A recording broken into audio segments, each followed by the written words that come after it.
Welcome today to Save Money on Food. This is our second webinar of the Get Savvy series for 2025-2026 academic year.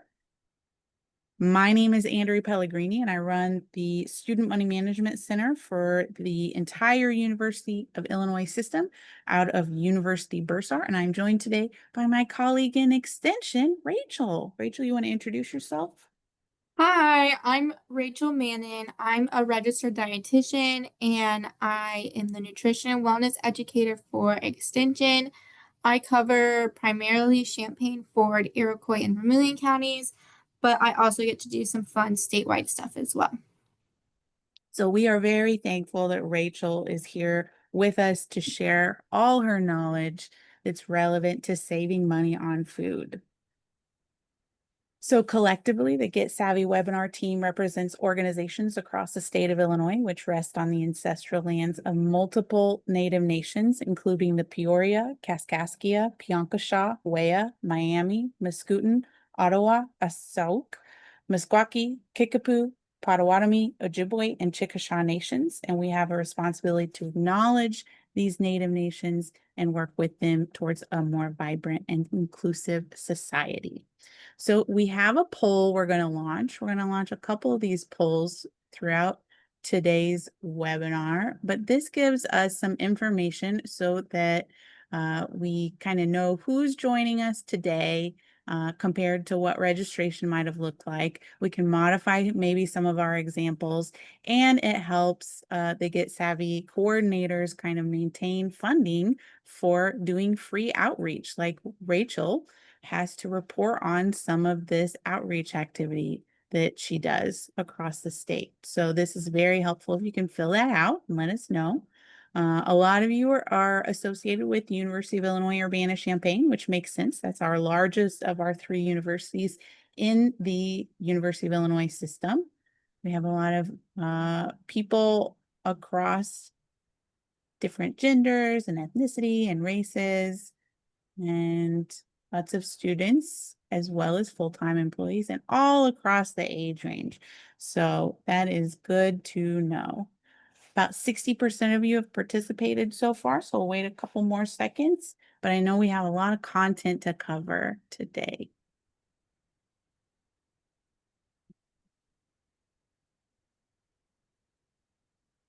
All right, we have 68% of participants. I'm going to go ahead and end the poll and just share the results real quickly so you can see who else is joining us across all kinds of demographic groups. And I'll stop sharing, but if you see that poll box still up, you can exit out of it, and the next poll that we do should still pop up.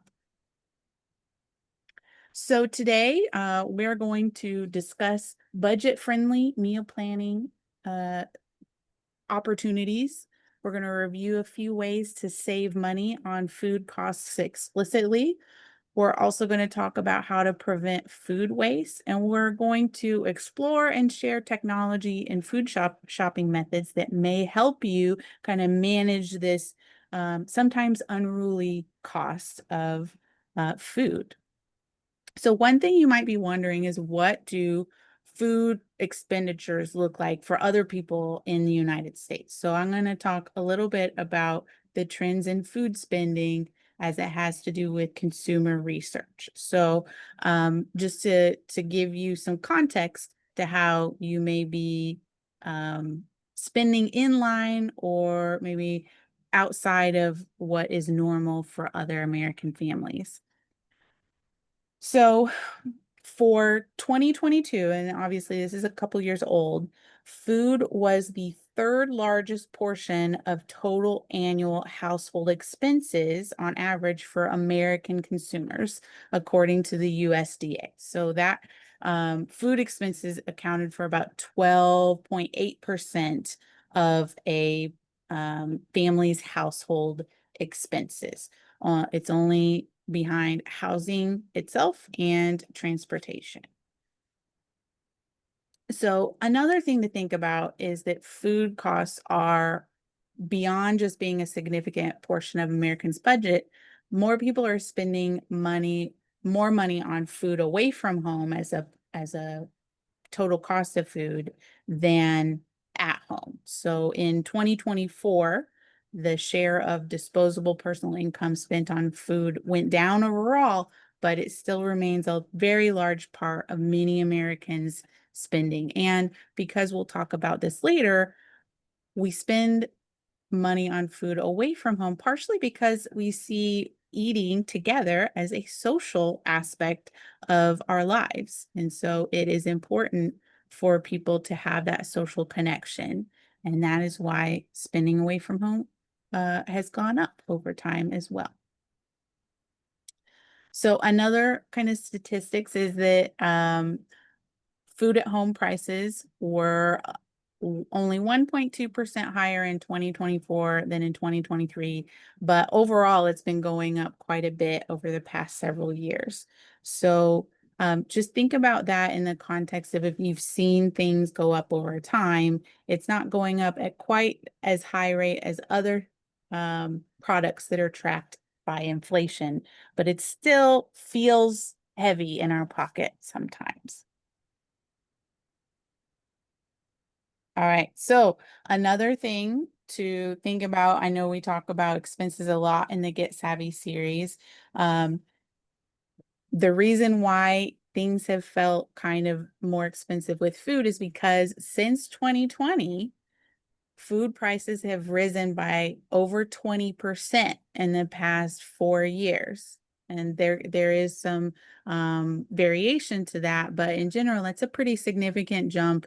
And cost of living increases that you might have gotten from your employer have not necessarily kept up with that increased cost. So just keep that in mind, that there's some things that are outside of our control, but we're going to work on giving you some strategies to do comparison costs and whatnot. All right, so inflation can, in general, be a really complicated topic since there's a lot of ways that it can be measured and there's different industries that can be affected by inflation at different rates. So as we've just discussed, that can make things complicated for planning your finances. But you can learn more about inflation from some of our previous webinars, as well as our Making Sense of Money podcast series that we've done on economic indicators. And then we recently did a two-part series podcast on tariffs and how that can impact our costs overall. So I think I've kind of illustrated a lot on what food costs are. So this just shows how since 1964, the total cost of food expenses overall has increased pretty dramatically. And food away from home is continuing to go up as a bigger portion of your total food costs. All right, so researchers and marketers like to look at trends based on when someone was born. So we have this generational data that we sometimes like to look at, and this can be enlightening when we're talking about food costs and spending strategies or habits. So each study that looks at generational trends may use different date ranges to categorize the generations, but this is what the Consumer Expenditure Survey has used most recently. So we want to talk about these generations a little bit before I talk about spending differences when it comes to food by generation. So Gen Z is the youngest that's been identified. That was anyone born 1997 or later. Millennials were born in the 80s and early 90s. Gen Xers were born in the mid 60s through 1980. And then baby boomers were born between 1946 and 1964. This is the most consistently defined generation in research. So that's sometimes helpful to keep in mind. The silent or traditional generation was born before 1945, and most of those in the greatest generation are people born between 1900 and 1925, and there's a much smaller amount of those that are still with us, so they have not been included in the updated data. that we have available. So here's a graph of our food spending categories by generation for 2023. So Gen X spends the most money on food each year on average compared to the other generations. They are also likely to make up most of our peak earners. So they're able to afford more to spend on money or spend on food compared to the other generations because they're making the most income typically. And we all of us, all the generations like to eat out, but the silent generation tends to spend less on average compared to the other generations. And this generation would include almost exclusively retirees, so they are more likely to have a fixed income, which could be influencing their food spending choices. Millennials, interesting enough, spend more on fruits and vegetables compared to all other generations, which was also true the last time we did this webinar before Gen Z kind of joined the chat. All right, so we have a poll that we're going to launch, if I can find it. What's the most important characteristic about food that is important to you? So what do you think is the most important thing about the food you buy? So we put a short answer. If you're comfortable sharing in the chat about what you feel is most important, we can talk about that a little bit as well.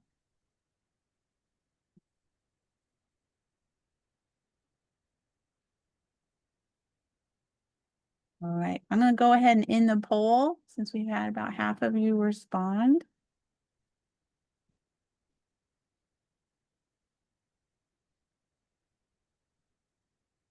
All right. You must need to log into Zoom to see the results. So someone mentioned less sugar and high protein content is important to them. But we're going to go ahead and switch to cost-cutting strategies that Rachel will talk to us about.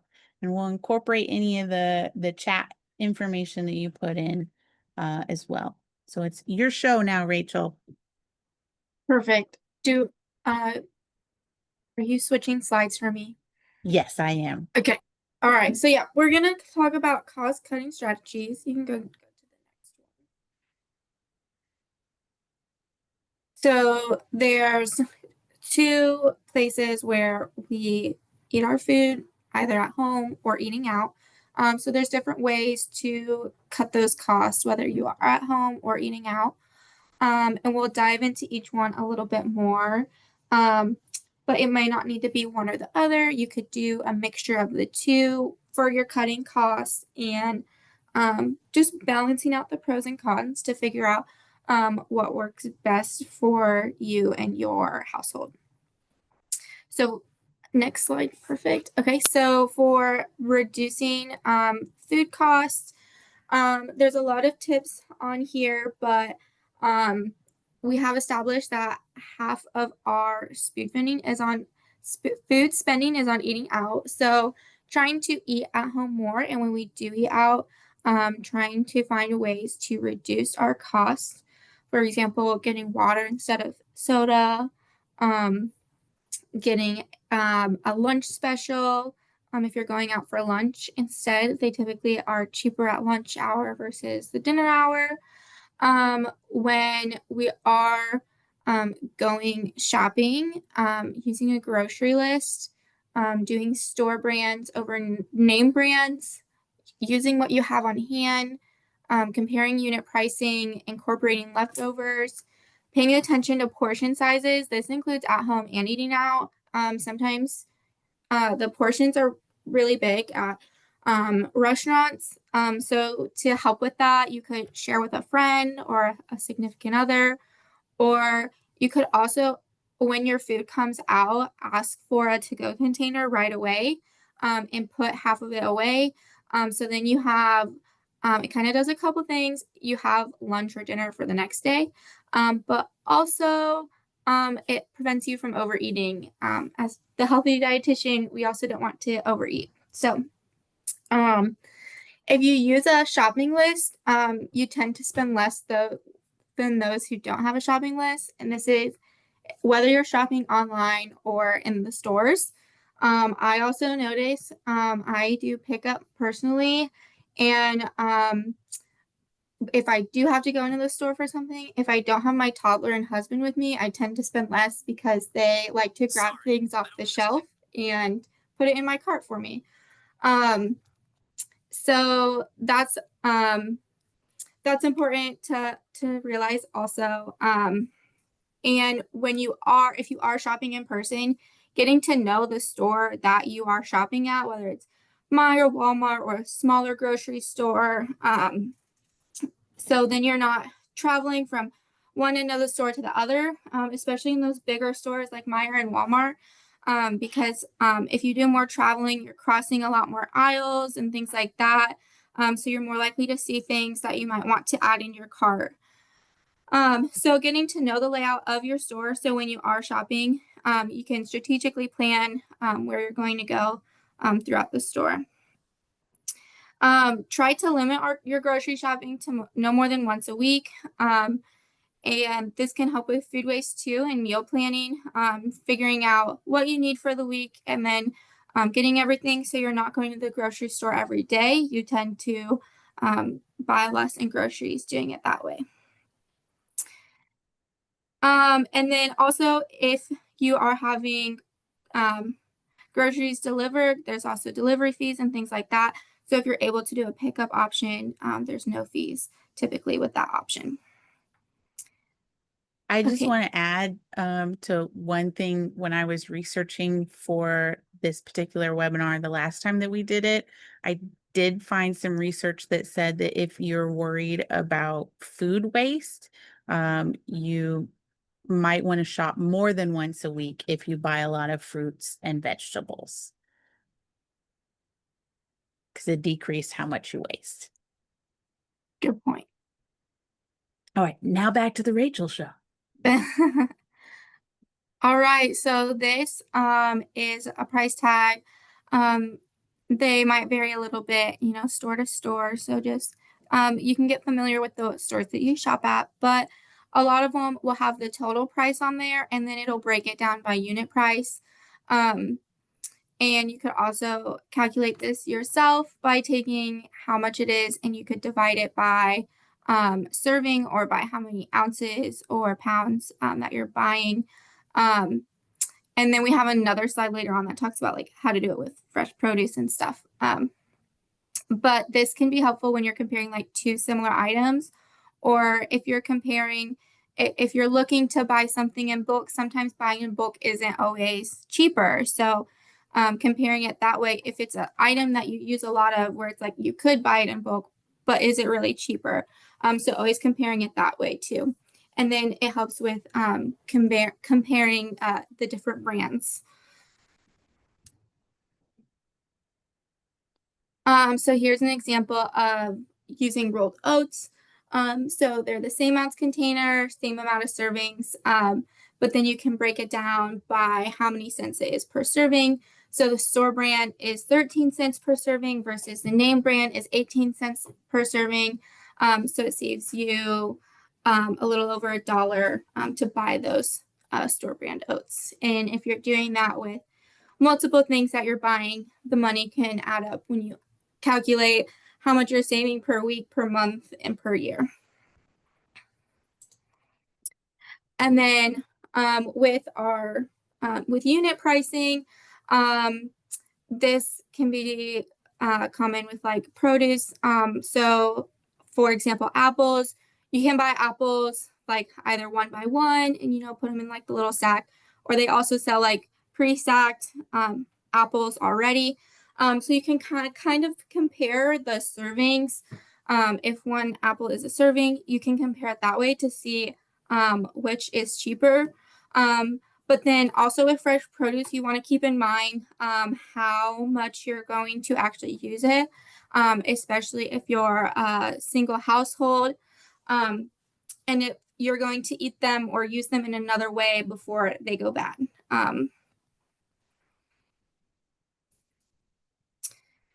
Which leads us to food waste. And then I see in the chat if there's any difference in quality. There can be differences in quality. You can always check the ingredients to see what the difference is in ingredients.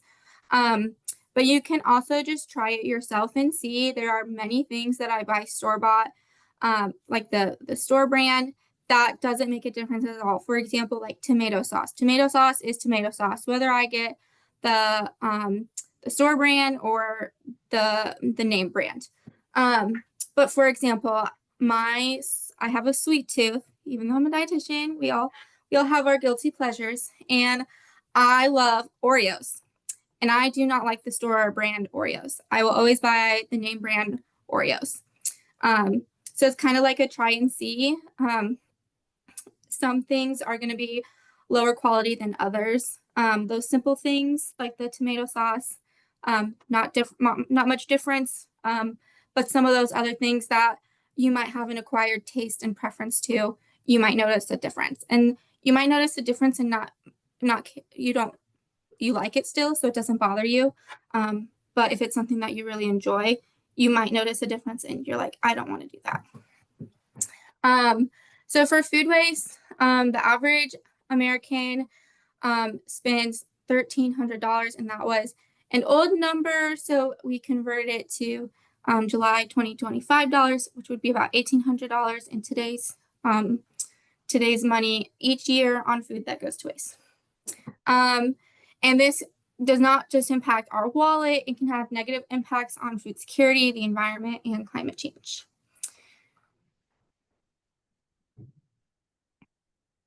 So then we have tips to reduce food waste. Cooking for the right number of people in your household, whether you have a family and you're cooking for 4 or 5, or you're a single household and cooking for 1 or 2, learning how to cook for the right amount of people in your household can help with food waste. When we're shopping for fresh produce, buying in season, they're going to be cheaper when they're in season versus out of season. And when they are in season, especially in like the summer months, going to local farmers markets, the produce tends to be cheaper at local farmers markets than in the grocery store. Again, planning your grocery list and practicing portion control, using your leftovers.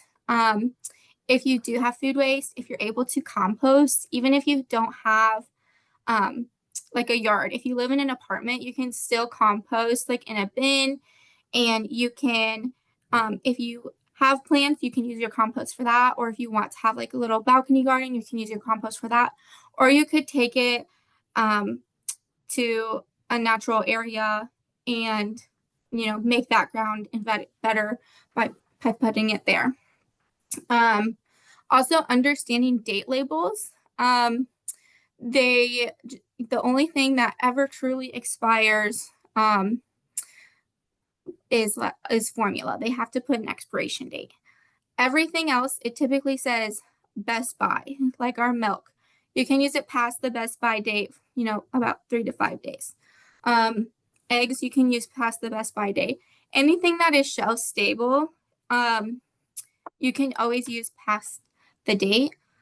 Just know the quality will go down. So you can eat expired like chips or cereal. The quality would just go down, and once it's opened, it won't last as long too. So if you have a bag of expired chips, once you open it, try to eat them within a few days. And with our seasonings, if you have a lot of spices in your spice cabinet, you can also use those past the expiration date.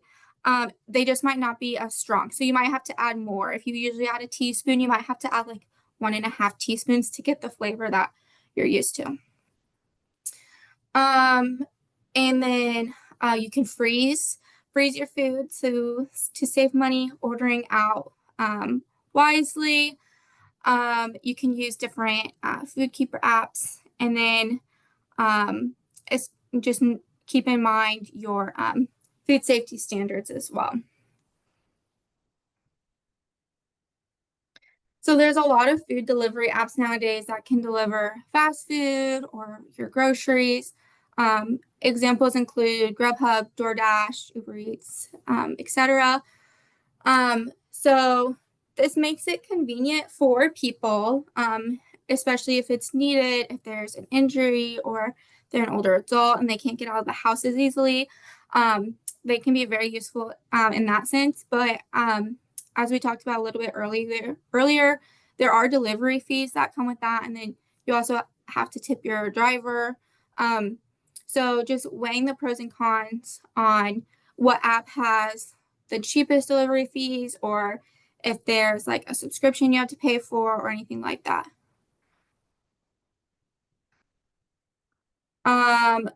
So when you're comparing delivery apps, think about how often you would use them, the cost, because sometimes they have a subscription fee.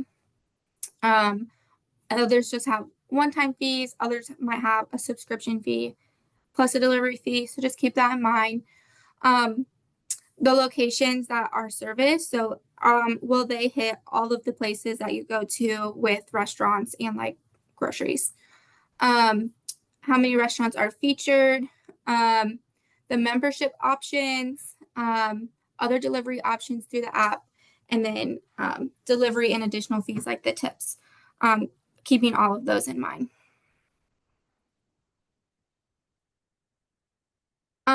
So then when comparing if you want to do pickup or delivery, picking up can save you money because you don't have that delivery fee or the tip.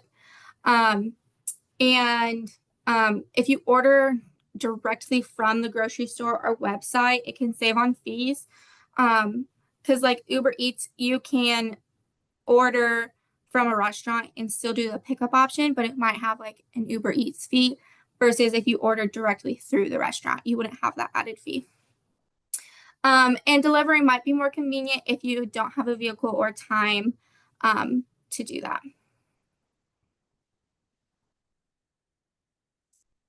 And then also some more strategies to cook at home more, using simple recipes when you're cooking. If you have a recipe that makes more meals, finding things that can freeze easy, or doing a swap with other friends, families, or neighbors.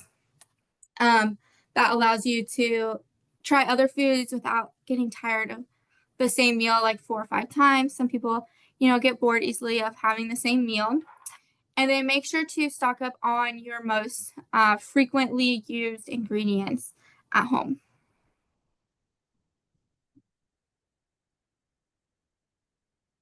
So then if you want to put in the chat what foods you like to keep on hand in your pantry, you can go ahead and do that.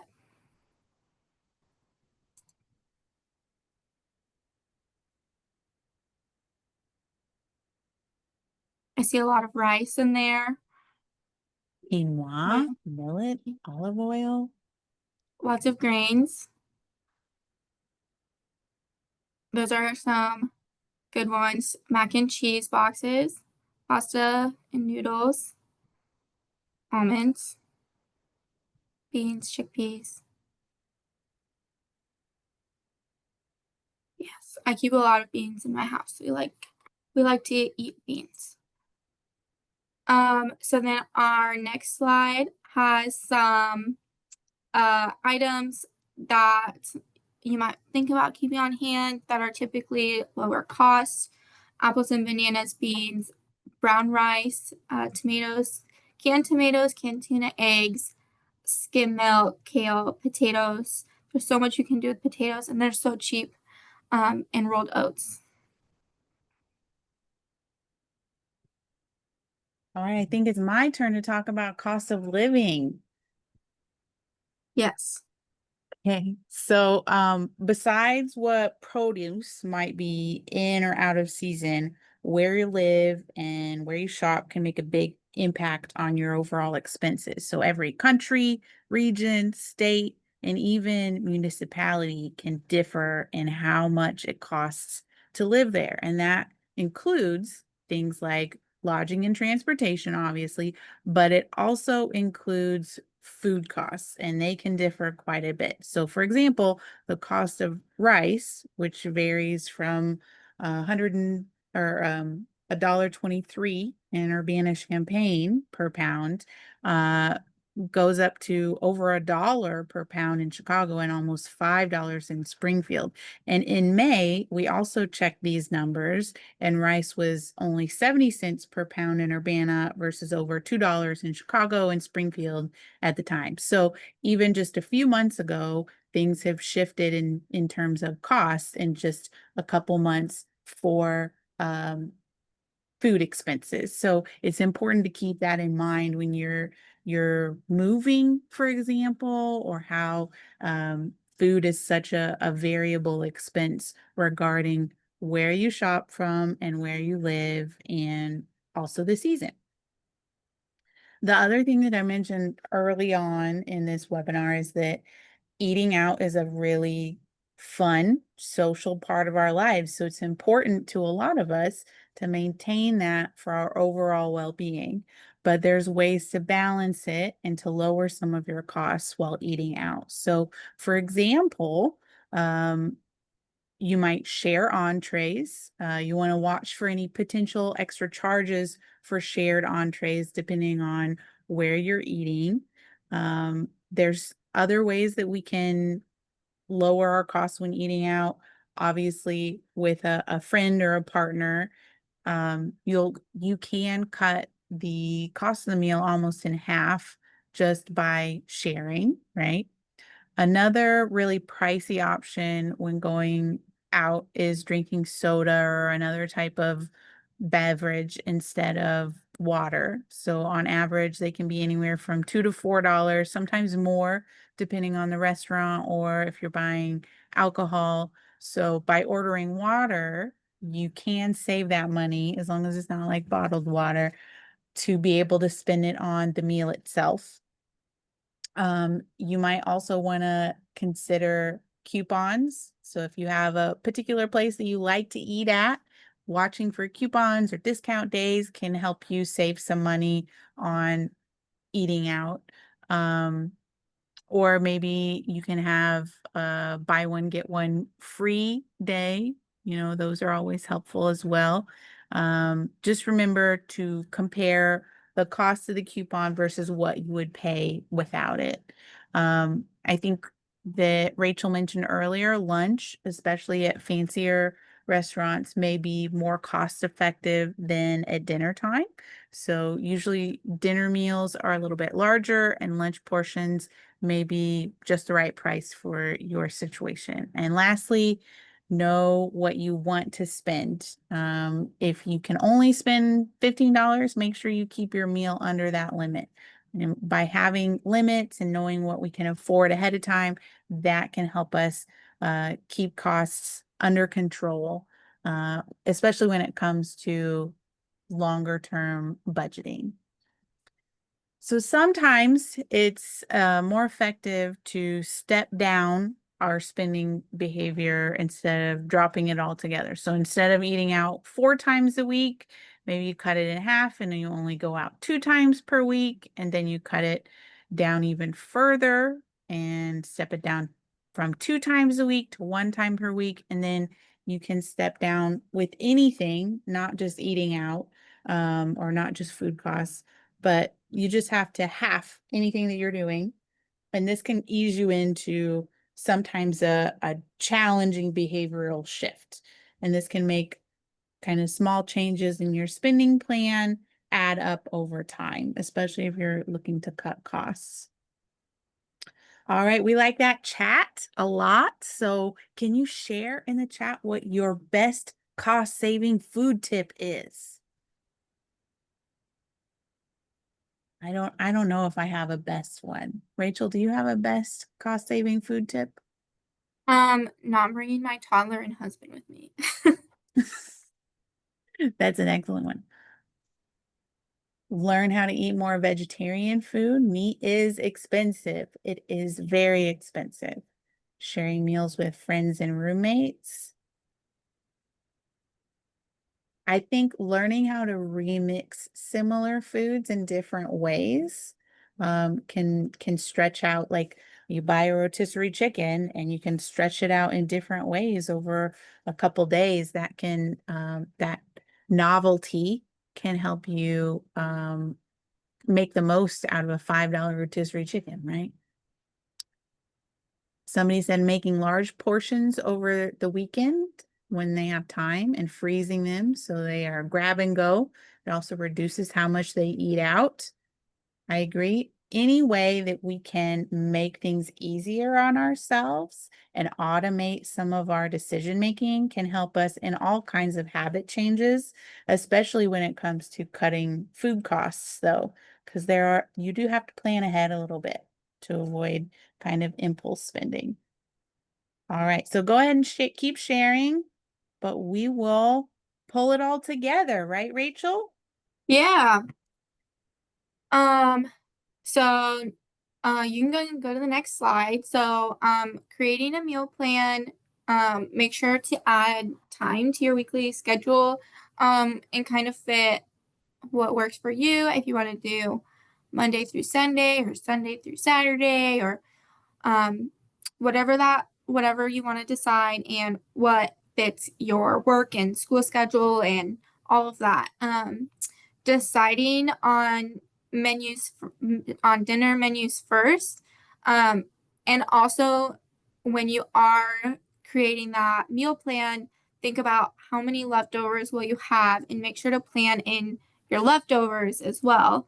Um, and then thinking about if you're going to eat out at all. Um, and then when I meal plan, I also typically add in like a uh, flex time as well, because obviously things come up. Your friend might call you on the whim, like, hey, you want to go get lunch together? So I always incorporate that, especially if you have food that has like fresh produce or meat, you don't want to keep it in there too long and it spoil, and you're not able to use it and have to throw it away. So being able to be flexible with the schedule, and then also thinking about cost and nutrition. You can also, if there's a store that you primarily shop for, look at ads to get menu ideas. So you can use what's on sale to plan your meal calendar. And then adding in lunches or doing always planning for leftovers for lunch is a good idea. And then make sure to think about what breakfast and snacks you might want, or easy breakfasts that are still nutritious. And then when you are meal planning, also make sure to pull up that calendar, especially if you're going to be out of town for a weekend, that you're not making too much food right before you go out of town, because we don't want our leftovers to go bad either.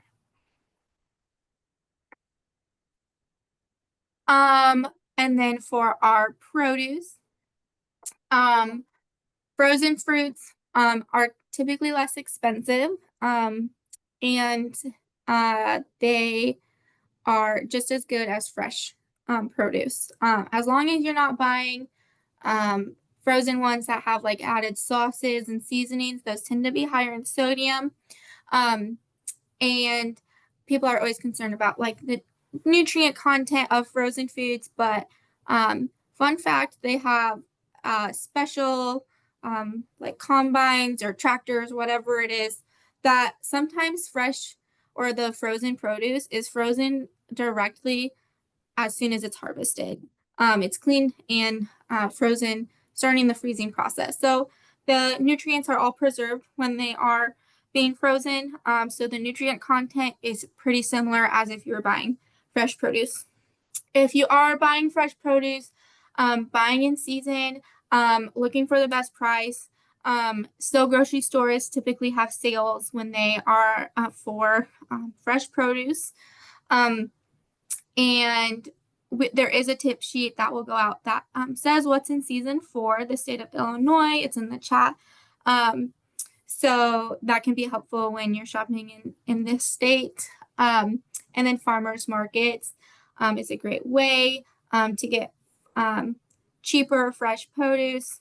And then also, if there is a community garden, sometimes community gardens give away free food. Or if you qualify to go to any food pantry, sometimes they give out fresh produce. Sometimes they don't require like an income to be eligible to shop at some food pantries. So you can always look into that as well.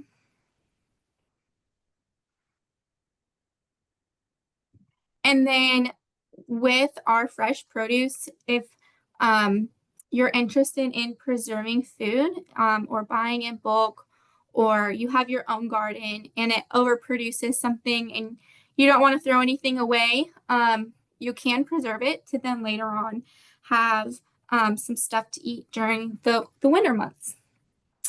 So you can your food, you can freeze it, or you could dehydrate it.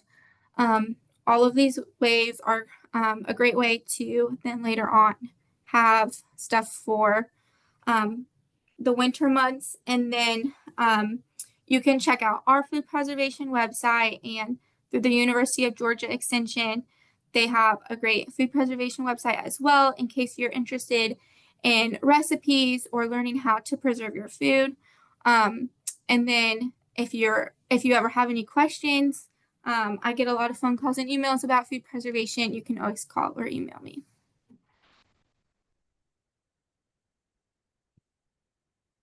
I think it's my turn to talk again, isn't it, Rachel? Yes. So there can be a lot of cost to growing your own food. It's a nice idea, but unless you're passionate about doing it and you know a lot about it, it might be more costly.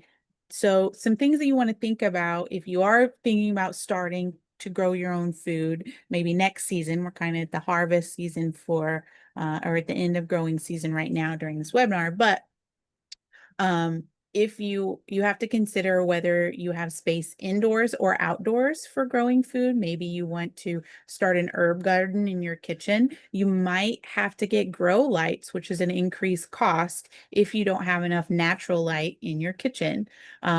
If you are doing an outdoor garden, it requires both space and sun. Currently, we're kind of in a drought period in Illinois, or at least in East Central Illinois.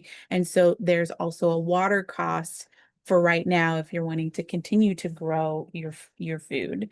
The other thing is to think about whether you want to start from seed, which can be a little bit cheaper, but requires more patience and attention than buying starts. So some libraries actually have seed banks. I believe the Urbana Public Library has a seed bank that you can get seeds from and then contribute back at the end of the growing season. Heirloom and organic seeds tend to cost more. So you might want to keep that in mind if you are wanting to have organic food or organic seeds to start from. You also want to think about, again, what space that you have access to. Maybe you don't have indoor or outdoor space, but you might have access to a community garden. Maybe you have a patio. Then you might be limited to container gardening, which can sometimes take more water because container gardens tend to dry out a little bit faster. So beyond these costs, some additional costs you might want to think about is, obviously I talked about water, but tools, you might need fertilizer, you might need to buy soil or soil amendments if you don't have the right kind of soil composition in your yard or in your current kind of community garden setup.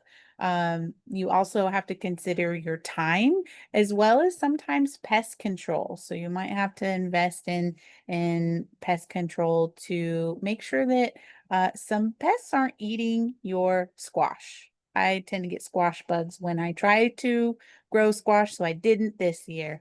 But every year I've had to buy something to deal with squash bugs when I've tried to grow pumpkins or other types of squash. All right. So when it comes to creating a food budget, it's sometimes hard to do if you don't already track your spending.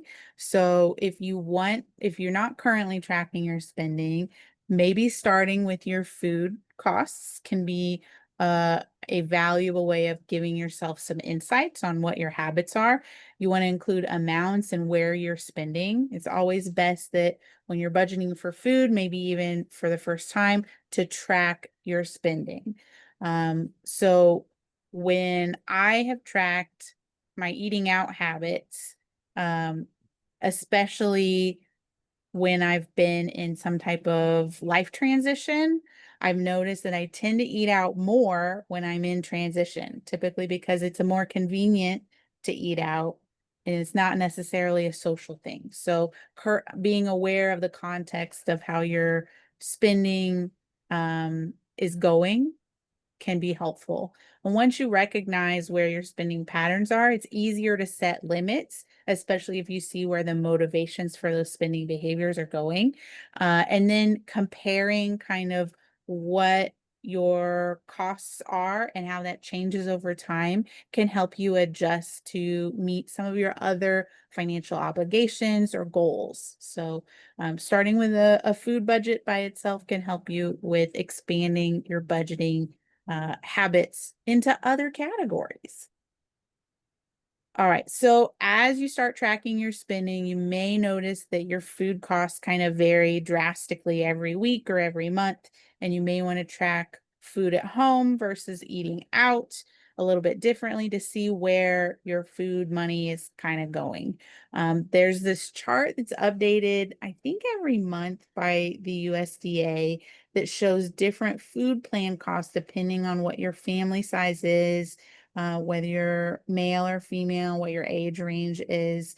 And this food chart, which Sahil put in the chat, can give us some context as to maybe where we want to focus our food budget. So if you live on a college campus, which I imagine many of you do, or adjacent to a college campus, make sure to review your meal plan or access to food, and make sure you're getting the most out of it. So you want to check with your school or the university to see if you can choose a lower cost option at the beginning of the semester and increase that if you need to later, depending on what your individual needs and resources are.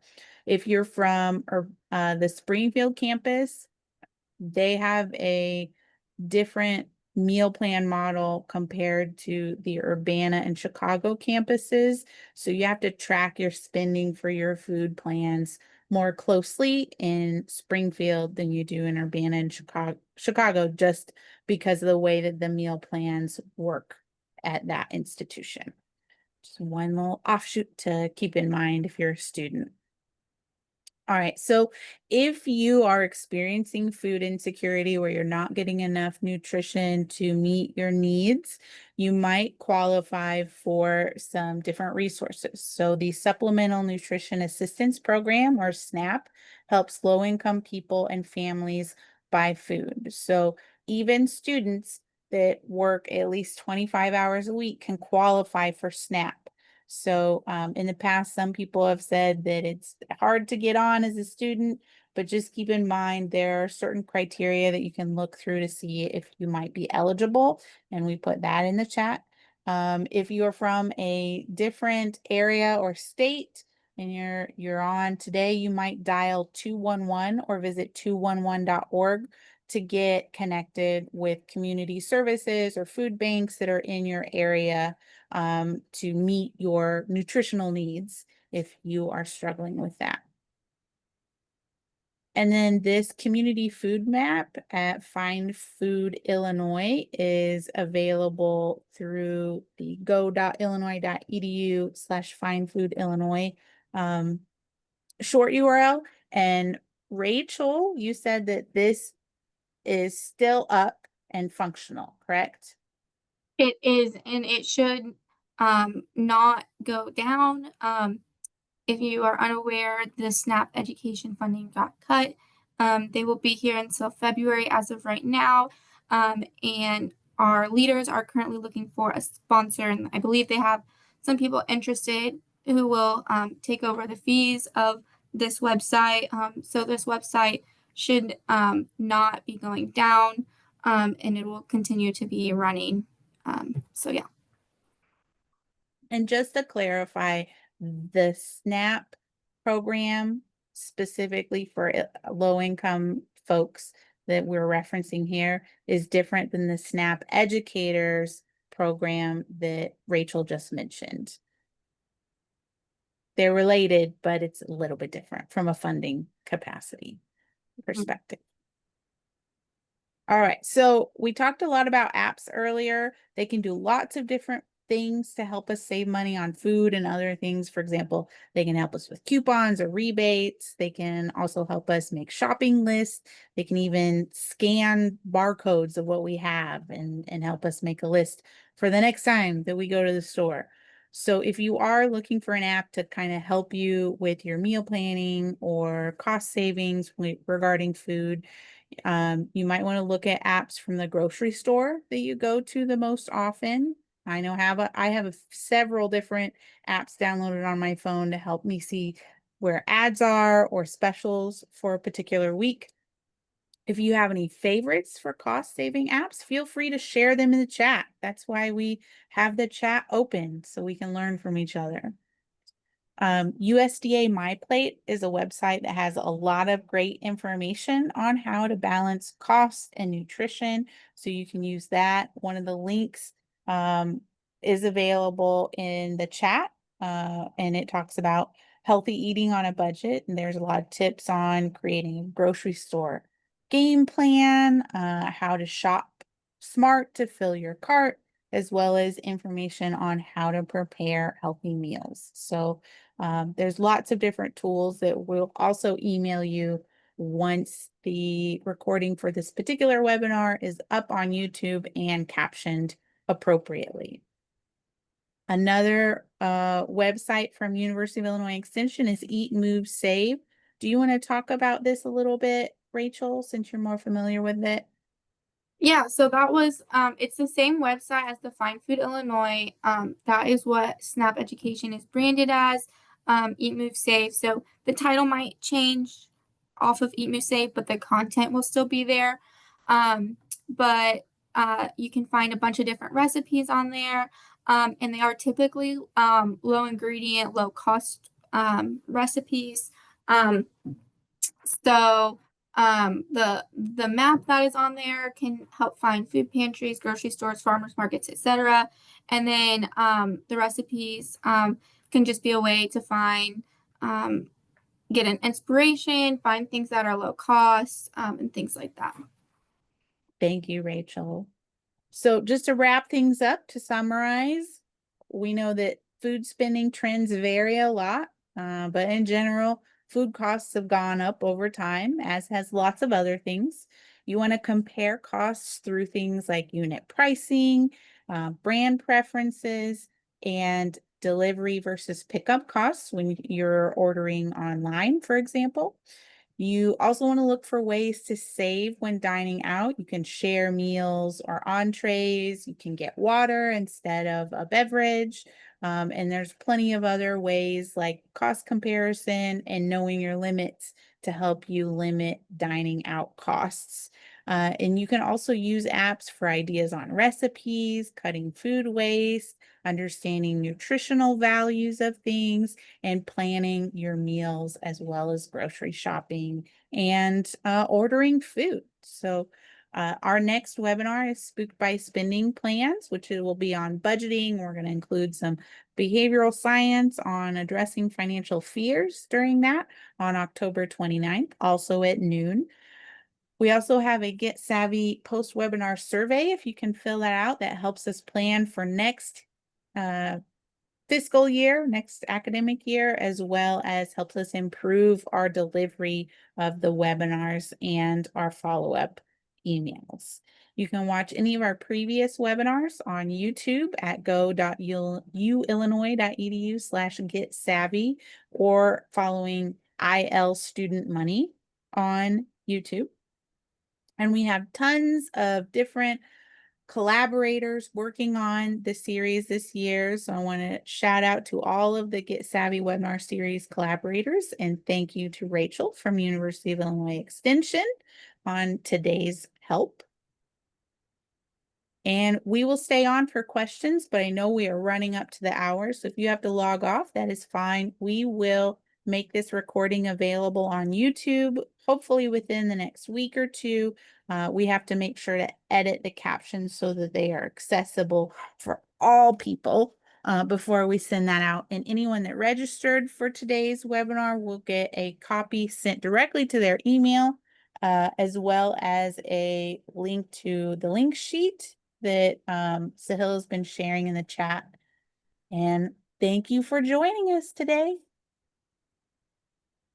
I am going to check the QA just in case anybody put any questions there.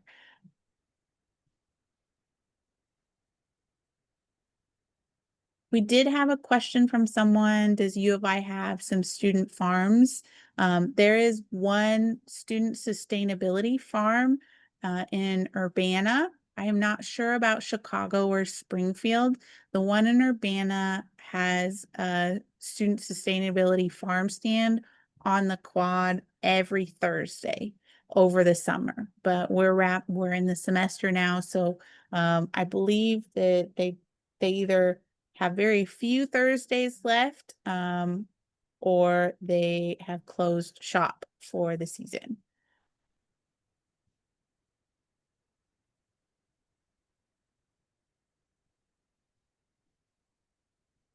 Rachel, there's a question in the chat about formula-based food. Were you referring to milk So that is, formula? yeah, so that refers to just baby formula, infant formula. It's the only thing the FDA requires that expiration date be on. Okay, thank you. I don't know if you got any yourself. Sometimes I get private questions. I don't see any this time. Sahil, did you get any other questions that we should address? No, not really. I haven't seen any. Another one just came in. Do you recommend low-fat dairy products or the regular one? Low-fat dairy products are recommended. Low-fat or non-fat. That would be 1% or skim non-fat. For everyone ages 2 and up. There may be certain medical necessities where you might need a higher fat dairy product if your doctor tells you to. So if your doctor orders it, of course, listen to your doctor. But other than that, yes. Thank you for the compliment.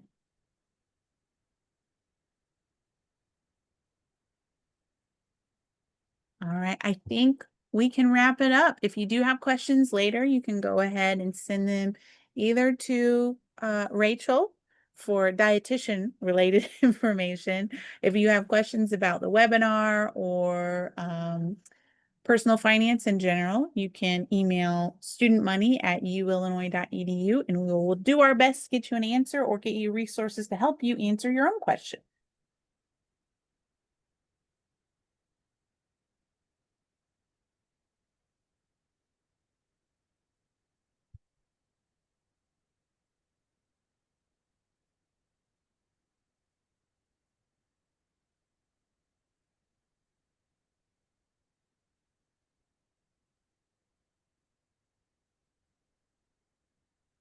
I put everyone in the waiting room, but I'm going to let Steve Bob talk to us.